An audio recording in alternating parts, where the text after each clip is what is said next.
တီတာဟာဆက်ဆက်နေတဲ့လက်ရှိထိ CDM ငေါ်ရက်တီမှုရှိမရှိကျွန်တော်ကိုယ်တိုင်တောင်မသိဘူးသူတို့ရက်တီတယ်ဆိုရင်ငေါ် CDM ဖွဲ့စည်းတယ်ဆိုရင်လဲပြည်သူတွေရဲ့တောင်းဆိုမှုကြောင့်ပေါ်ပေါက်လာတဲ့ဖွဲ့စည်းတစ်ခုပဲဖြစ်မှာပါဒီတိုင်းပဲငွန်တီတာမှာ CNF CNA ရသွားမှ CDF ငွန်တော့ထူထောင်တယ်ဆိုတာမျိုးတော့ကျွန်တော်တို့ဒီနေ့ထိမတွေ့ရမကြားရမသိရသေးပါဘူးငွန် global ငွန်အနေစာထုတ်လိုက်တဲ့ဟာကိုကျွန်တော်လည်းတွေ့လိုက်ပါတယ်ဒါမဲ့လက်ရှိထိ CDF ငွန်ရက်တီမတီကျွန်တော်မတိချသေးဘူးတကယ်လို့ငွန်ဒီတာမှာ CDF ငွန်ရက်တီလာခုလိုလာတယ်ပြည်သူအလူအပ်လာတယ်လို့တတ်မှတ်ရင်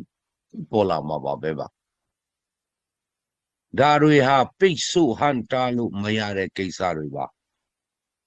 ဒီຫນွေအိုတော်လာကြီးမှာကိုကံကြမ္မာကိုဖန်တီခွန်းကိုပိုင်ပြဋ္ဌာန်းခွင့်လေးတွေရှိဖို့အတွက်ပြည်သူလူထုကတောင်းဆိုလာလို့ပြည်သူလူထုက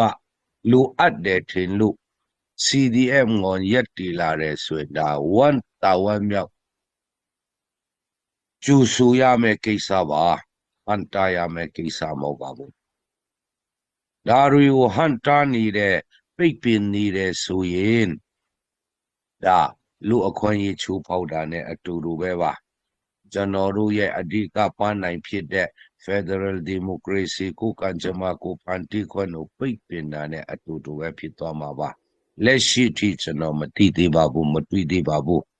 CDM ငွန်ဘန်တကယ်ဖွဲ့စည်းမရှိလဲကျွန်တော်